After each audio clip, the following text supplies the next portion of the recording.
तर पब्लिक तुम्ही ही रील आपल्या इंस्टावरती पाहिली असेल, तर चला ही शूट कशी झाली ते पहा.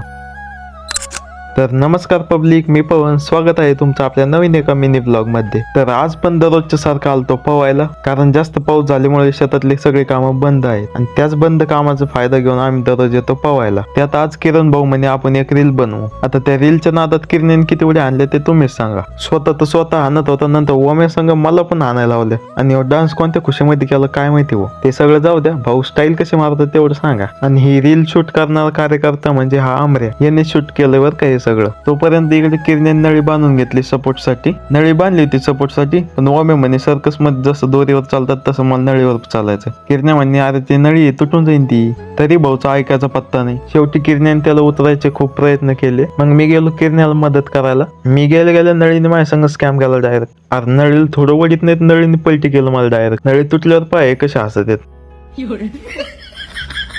अरे सगळं ठीक आहे, पण मीच पडल्यावर मी काऊन असतोय हेच मला कळलं नाही. नळी वडता तुटल्यामुळे मी पळतो ते तर ठीक होतं. इकडे शूट करता करता आमऱ्याने पण पलटी घेतली. आमऱ्या पलटात ते पाहत होतो तोपर्यंत इकडे उगा कपडे घेऊन फळाला.